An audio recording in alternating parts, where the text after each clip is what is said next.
Sa ngalan ng Ama, ng Anak, at ng Espiritu Santo, Amen. sumainyo ang Panginoon. At sumayo rin. Mga kapatid, sa araw na ito ating pinagdiriwang ang banal na kapistahan ni San Ignacio ng Antioquia. Siya ay alagad o disipulo ng Ebanghelista si San Juan. At siya din ang unang santo na tumawag sa ating simbahan bilang Katolika. Catholic means universal. Ang kanyang turo ay nag-focus sa pagkakaisa natin bilang simbahan. At pinakita niya sa kanyang pamumuhay ang tapang, sa kanyang pananampalataya, ang kanyang pagmamahal kay Jesus. Ngin natin ang kanyang panalangin na tayong lahat din ay magkaisa sa pagmamahal hindi lang sa Diyos, kung hindi sa bawat isa. Sa napakaraming beses na kung saan tayo nagkaroon ng galit at pagkamuhi sa ating mga kapwa. Mga kapatid, tayo magpakumbaba, dingin natin ang awa at tawad ng Diyos. Para kahit na kakaunti, kita tayong muling karapat-dapat makatanggap sa mga banal na misteryo. Inaamin ko Sa makapangyarihan Diyos at sa inyo mga kapatid, na lubha akong nagkasala sa isip, sa salita, sa sagawa, at sa aking pagkukulang. Kaya sinasama ko sa mahal na Birhen Maria, sa lahat ng mga anghel at mga banal, at sa inyo mga kapatid, ako'y panalangin sa Panginoong ating Diyos. awan tayo na makapangyarihang Diyos, patawarin tayo sa ating mga kasalanan at patnubayan tayo sa buhay na walang hanggan. Amen. Panginoon, kaawaan mo kami. Panginoon, kaawaan mo kami. Kristo, kaawaan mo kami. Kristo, kaawaan mo kami. Panginoon, kaawaan mo kami. Panginoon, kaawaan mo kami. Manalangin tayo. Ama namin makapangyarihan, ang banal na katawang sambayanan mo ay iyong binibigyang kagandahan sa pagpapahayag ng pananampalataya ng mga martir mong mahal. Ang pinagdiriwang ngayon, pagkatampok sa pagpapakasakit ni San Ignacyong ang kadakila ay dito nakamit, ay magpalakas nawa sa aming loob palagi sa bawat saglit, sa pamagitan ni Jesucristo, kasama ng Espiritu Santo, magpa sa walang hanggan. Amen.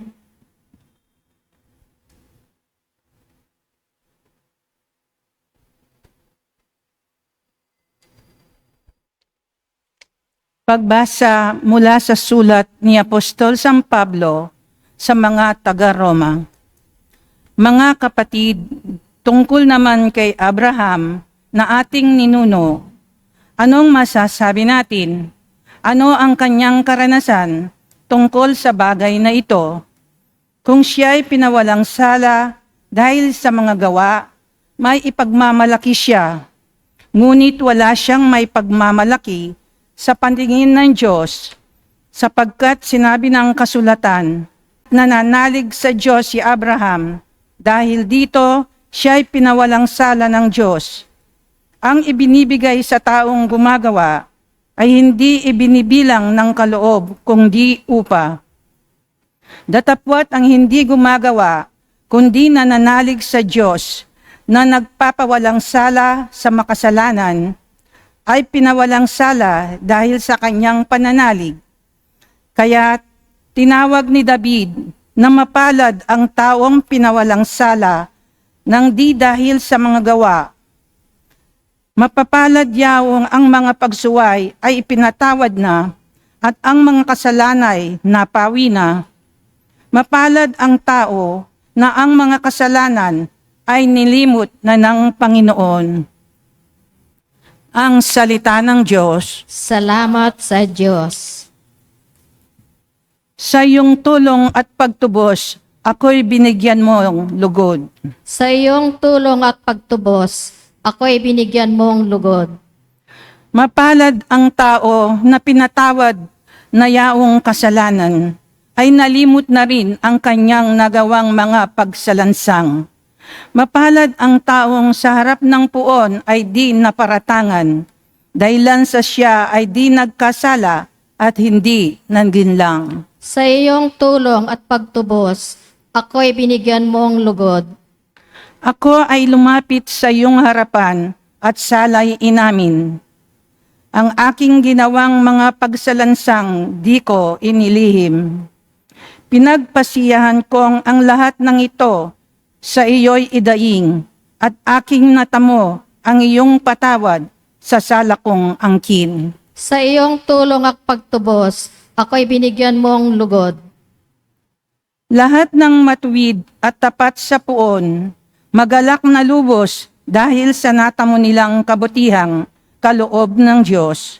Sumigaw sa galak ang lahat ng taong sa Kanya'y sumunod. Sa iyong tulong at pagtubos, ako'y binigyan mong lugod.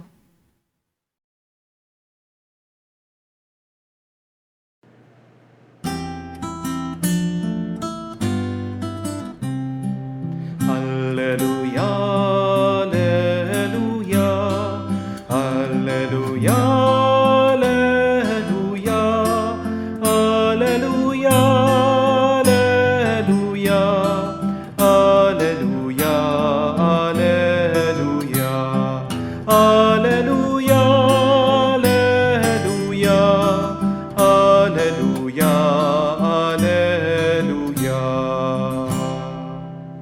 Diyos na maasahan, kami iyong kaawaan, kalingayan at damayan. Aleluya, aleluya. Sumainyo ang Panginoon. At sumayo rin. Ang mabuting balita ng Panginoon ayon kay San Lucas. Papuri sa iyo, Panginoon.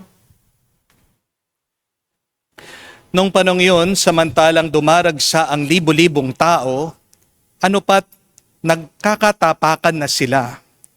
Nagsalita muna si Jesus sa kanyang mga alagad. Mag-ingat kayo sa lebadura ng mga Pariseo. Ito'y ang pagpapaimbabaw. Walang natatago na di malalantad. At walang nalilihim na di mabubunyag. Anumang sabihin ninyo sa dilim ay maririnig sa liwanag, at anuman ibulong nyo sa mga silid ay ipagsisigawan. Sinasabi ko sa inyo, mga kaibigan, huwag ninyong katakutan ang mga pumapatay ng katawan. At pagkatapos ay wala namang magagawa pa. Sasabihin ko sa inyo kung sino ang dapat ninyong katakutan. Katakutan ninyo, yaong pagkatapos na pumatay, ay may kapangyarihan pang magbulid sa impyerno. Sinasabi ko sa inyo, ang Diyos ang dapat ninyong katakutan. Hindi ba pinagbibili sa halagang 2 pera lamang ang 5 maya? Gayon man kahit isa sa kanila, hindi pinapabaya ng Diyos. Maging ang buhok ninyo'y bilang na lahat.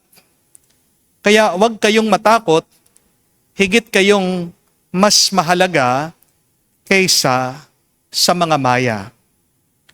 Mga kapatid, ang mabuting balita ng ating Panginoon. Pinupuri ka namin, Panginoong Heso Kristo. Magandang araw po muli sa inyong lahat.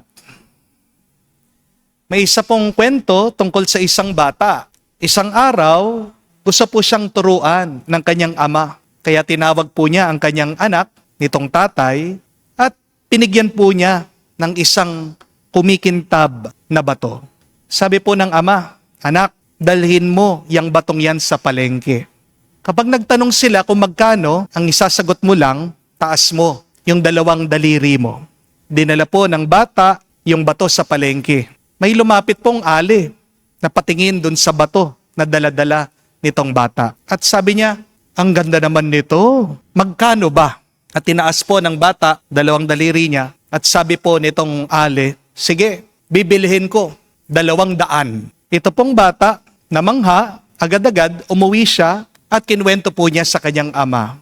Sabi niya, tatay, may gusto pong bumili sa bato. 200 pesos po. Ngumiti po yung ama at sabi niya, Ngayon anak, dalhin mo naman yung bato sa museo. Pagdating po ng bata sa museo, dala-dala niya yung kumikintab na bato, nilapitan po siya nung curator. Sabi, "Iho, bihira ang batong yan ah. Koleksyon yan. Magkano ba binebenta?"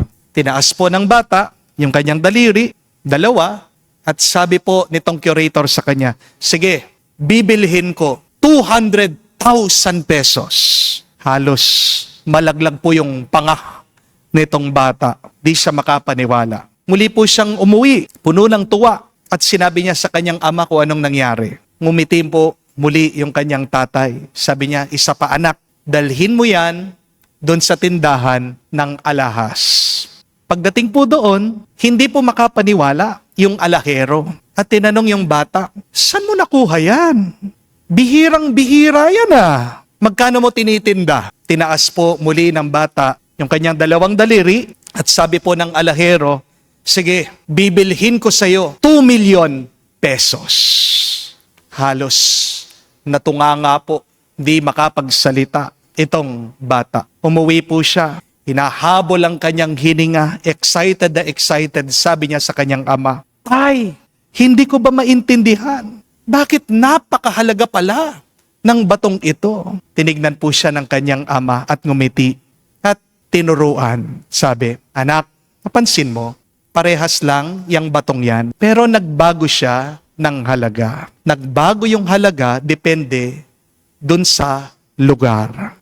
Nagbago yung halaga dahil nagdepende dun sa kung sino ang tumitingin sa kanya. Sa palengke, ordinaryo lang siya. Sa museo, mahalaga siya. At sa alahero, napakahalaga niya. At ganun din sa buhay." Sabi po ng ama, minsan ang problema ay hindi tayo. Kung hindi, nasa paligid mo. Kaya sabi po ng tatay, mag-ingat ka.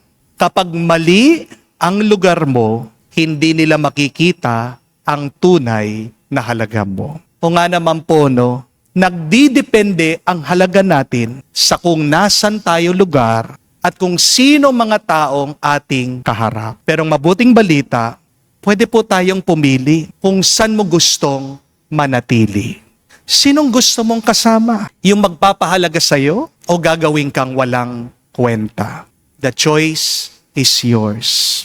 Nasa iyo, kapatid. Kung gusto mong tratuhin ka ng ibang tao na 2 piso lamang, o pwede mong piliin na pumunta at manatili dun sa mga tao na kung saan ang trato nila sa'yo ay parang 2 milyon. Dahil, isa pa pong good news. Ang Diyos, alam niya ang tunay na halaga natin. Kasi siyang may gawa sa atin. At ito po ang sinasabi ng ating ebanghelyo ngayon. Higit daw tayo sa mga ibon. Higit tayo sa sentimo lang. Basahin niyo man po ang Biblia. Nakasulat diyan that we are the apple of God's eyes.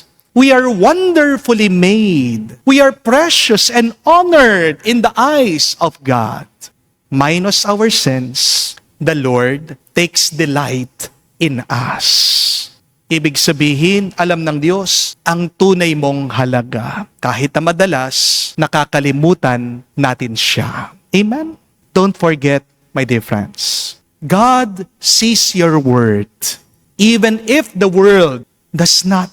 Kapag nasa maling lugar ka o maling tao ka, hindi nila makikita ang iyong ganda.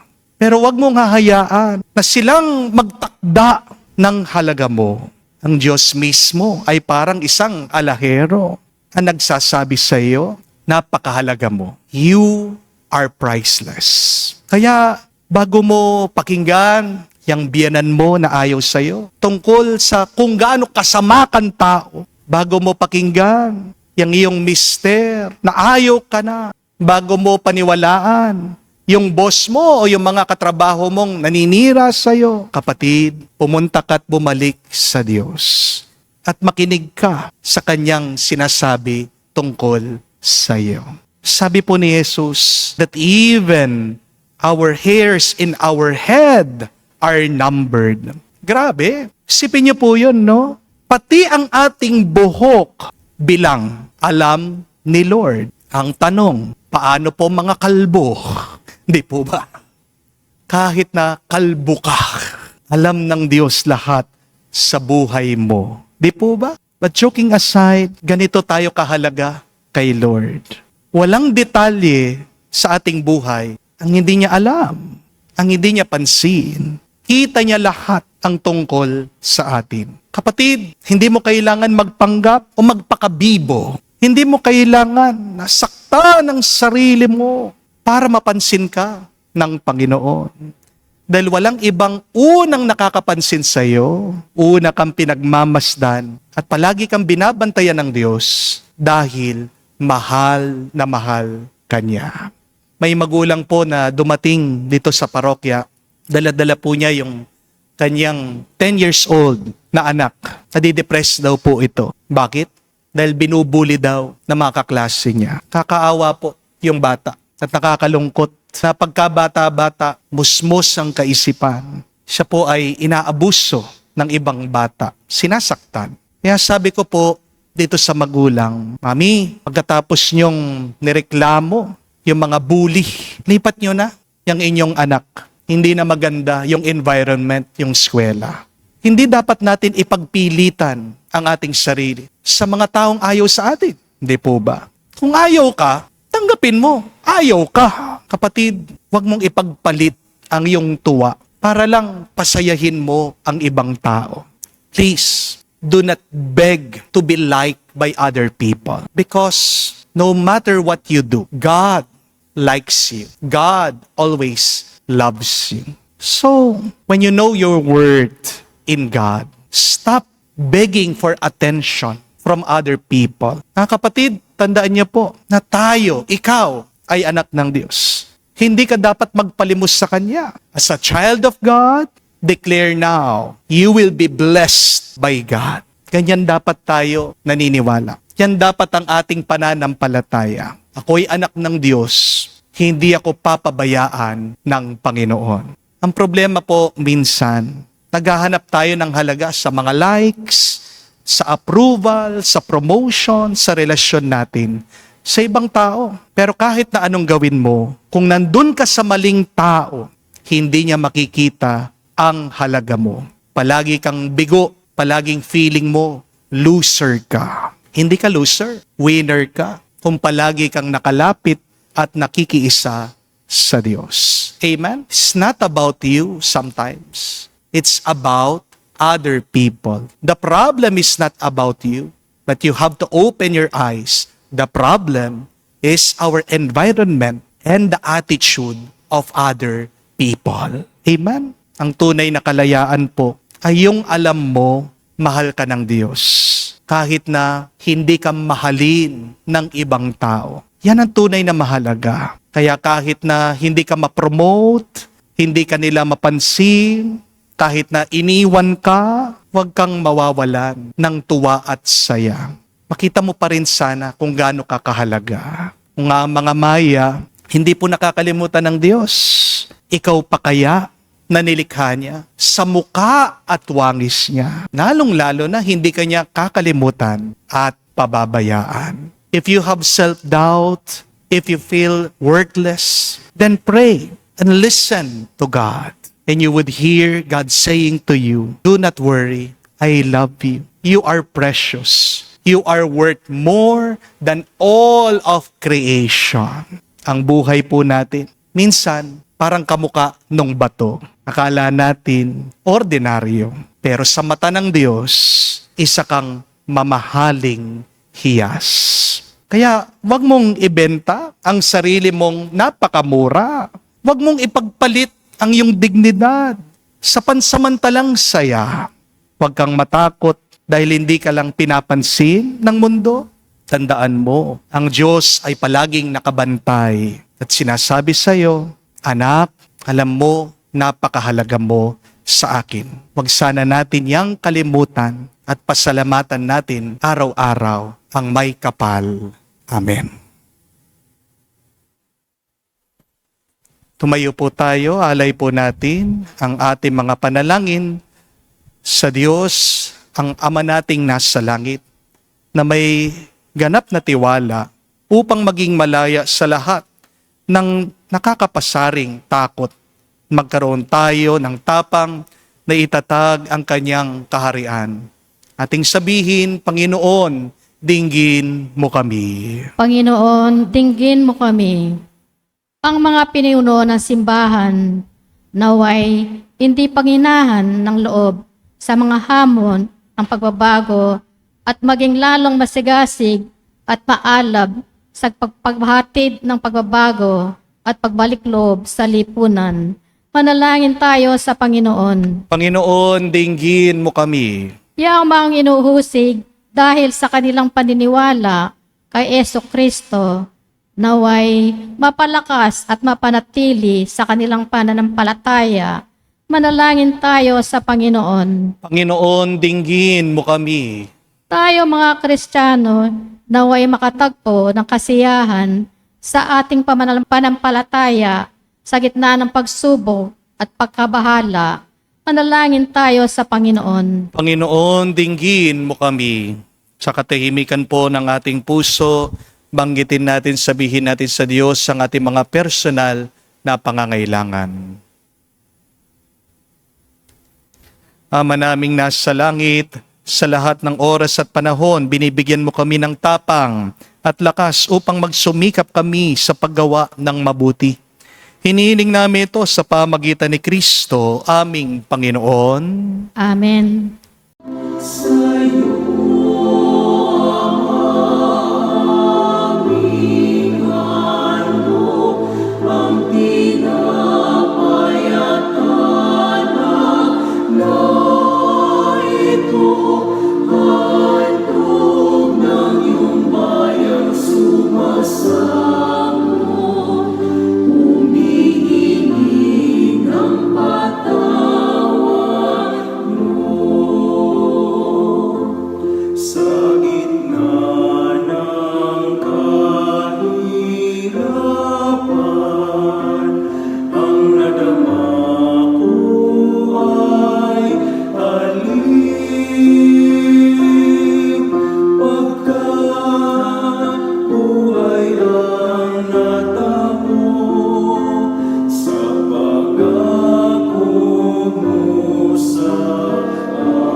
Manalangin kayo mga kapatid, para ng ating mga paghahain ay kalugdan ng Diyos amang makapangyarihan. Tangkapin nawa ng Panginoon itong paghahain sa iyong mga kamay, sa kapurihan niya at karangalan, at sa ating kapakinabangan, at sa buong sambayan niyang banal. Ama naming lumikha, kalugdan mo ang aming paghahain ng tapat na pagsamba sa iyo, na tumatanggap kay San Ignacio bilang trigo ni Kristo, at tinapay na dalisay sa pagtitiis niyang maging martirmo, sa pamagitan ni Jesucristo kasama ng Espiritu Santo, magpa sa walang hanggan. Amen. Sumainyo ang Panginoon. At sumayo rin. Itaas sa Diyos sa inyong mga puso at diwa. Itinaas namin sa Panginoon. Masalamatan natin ang Panginoong ating Diyos. Marapat na siya ay pasalamatan. Ama naming makapangyarihan, tunay nga marapat ikaw ang aming pasalamatan. Ngayon aming kagalakan na si San Ignacio ay parangalan.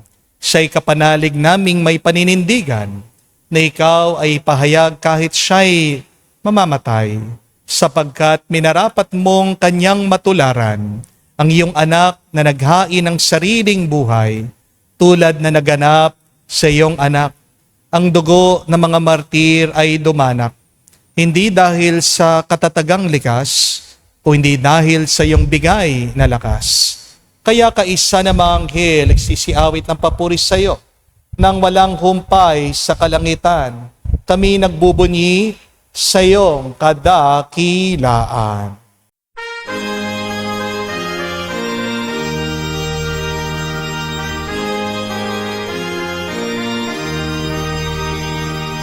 Santo, Santo, Santo, Panginoong Diyos ng mga hukbo.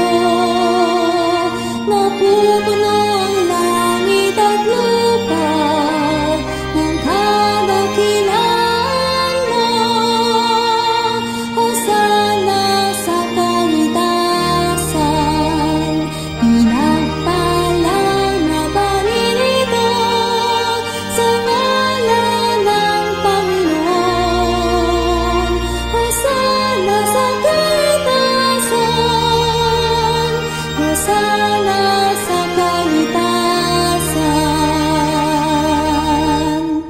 Ama naming banal, ikaw ang bukal ng tanang kabanalan.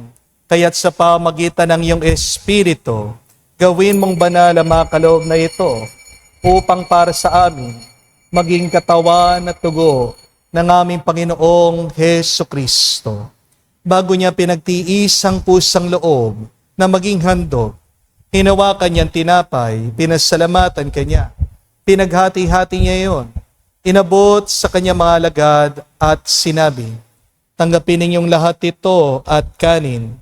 Ito ang aking katawan na ihahandog para sa inyo."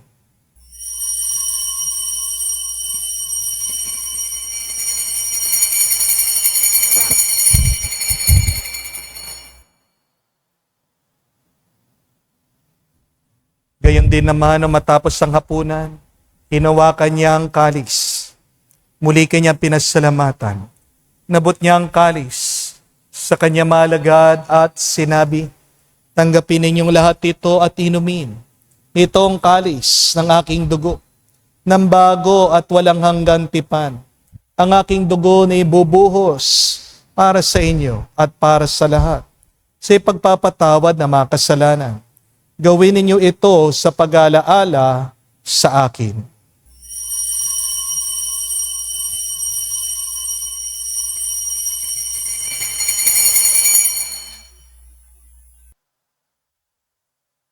Ang misteryo ng pananampalataya.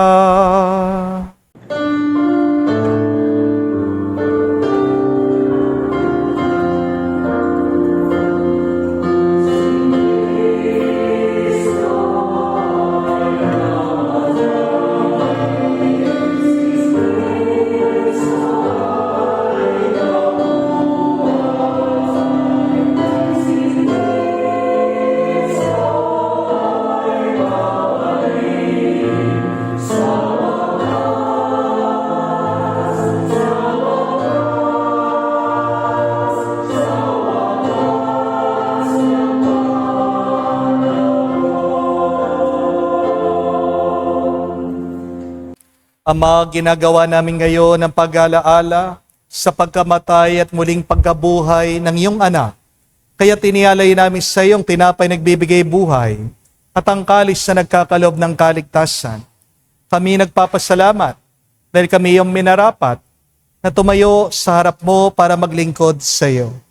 Sinasamo namin kami magsalo-salo sa katawan at dugo ni Kristo ay mabuklod sa pagkakaisa sa pamagitan ng Espiritu Santo. Ama, lingapin mong iyong simbahan, lagana sa buong daigdig. Puspusin mo kami sa pag-ibig. Kaisa ni Leon ang aming Santo Papa, si Florentino aming Arsobispo, at ng Tanang Kaparian. Alalahanin mo rin ang aming mga kapatid na nahimlay. May pag-asang sila'y muling mabubuhay. Gayon din naman lahat ng mga pumanaw. Kawan mo't sila't patuloyin sa iyong kaliwanagan. Kawan mo't pagindapatin kaming lahat, makasalo sa iyong buhay na walang wakas. Kaisa na mahal na Birhen Maria, Ina ng Diyos. Kaisa ni San Jose ang kanyang malwalhating esposo. Kaisa ng mga apostol, lahat ng mga banal, si San Ignacio na namuhay dito sa daigdig, nakalugod-lugod sa iyo. May pagdiwang nawa namin ang pagpupuri sa kararangal mo sa pamagitan ng iyong anak aming Panginoong Heso Kristo. Sa pamamagitan ni Kristo, kasama niya at sa Kanya, ang lahat ng parangal at papuri ay sa iyo, Diyos Ama, makapangyarihan, kasama na Espiritu Santo, magpasawalang hanggan. Amen, amen, amen. Sa nakagaling na utos sa turo ni Jesus sa Panginoon natin at Diyos, ipahayag natin ng lakas, loob.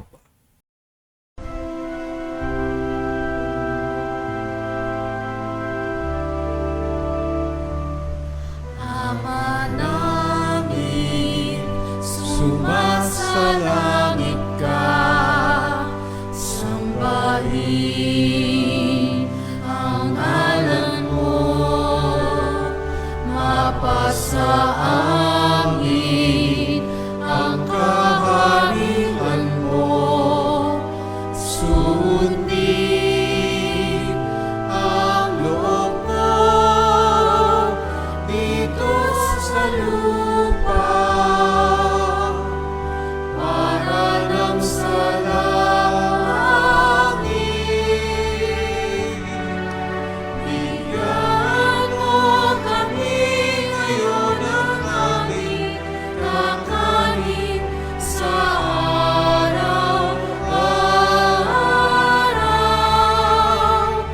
at patawarin mo kami sa aming mga sala para ng pagpapatawad namin sa nagkakasala sa amin.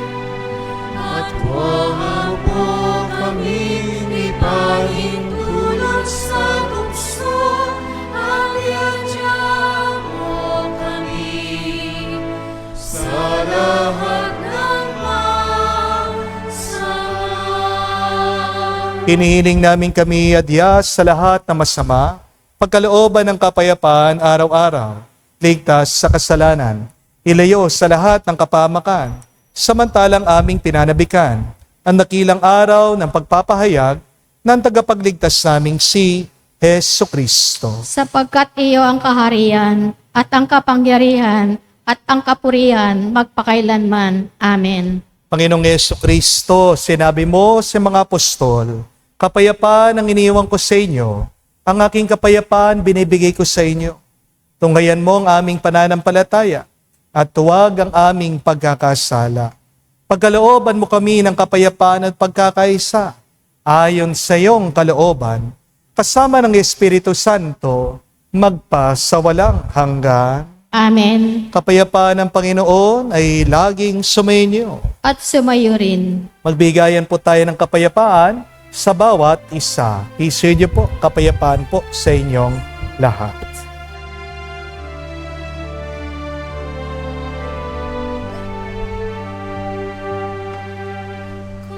Kordero ng Diyos na nag-aalis ng mga kasalanan ng sanlibutan, maawa ka sa amin.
Mga kapatid, naririto ang ating Panginoong Jesucristo, ang Kordero ng Diyos.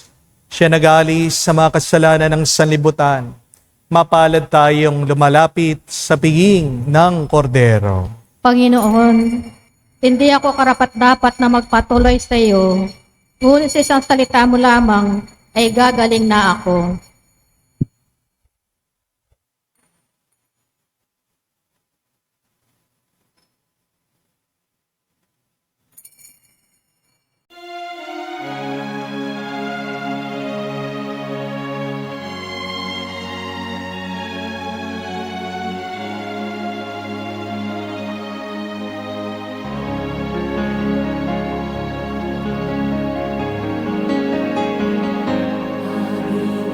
Panginoon, ito ang aming alay sa iyong kamanalan. Tanggapin ang aming isip, buhay at kalayaan. Sa iyo ang aming katauhan, pinagbuklod ng iyong katawan. Handog namin ang aming kalooban na sa iyo nagmumula. Dakila ang iyong puso, dakila ka, O Kristo, sambayan na kaming nagpupuri sa iyong dugo at Manalangin tayo. Ama namin mapagmahal, kaming nakikinabang sa tinapay mong bigay, ngayong kapanganakan ni San Ignacio sa kalangitan, ay magkamit nawa ng iyong lakas para maging Kristiyano sa turing at gawain, sa pamagitan ni Jesucristo kasama ng Espiritu Santo, magpa sa walang hanggan. Amen. Muli po mga kapatid, tandaan nyo, huwag kayong magpapadikta sa kung anong sinasabi ng ibang tao tungkol sa inyo. Kaya minsan nararamdaman mo na wala kang halaga, ito ay marahil ikaw ay nasa maling lugar o maling tao. Kaya nga kung ikaw ay nalulungkot, ikaw ay nabibigatan, bumalik ka sa Diyos. Pumasok ka sa loob ng simbahan. Magdasal ka. At pakinggan mo muli ang tinig ng Diyos na nagsasabi sa iyo, mahal kita, mahalaga ka, anak kita. At bilang mga nilalang at anak ng Diyos, huwag tayong magpalimos sa Kanya. We must declare that we can receive great blessings from God. Anong gusto mong hingin sa Kanya ngayon? Maniwala ka, ipagkakaloob niya. Sumainyo ang Panginoon. At sumayo rin. At kayo'y basbasan ng Diyos, makapangyarihan sa lahat, sa ngalan ng Ama, ng Anak, ng Espiritu Santo. Amen. Ang ating misa ay natapos na. Humayo kayo sa kapayapaan ni Kristo. Salamat sa Diyos.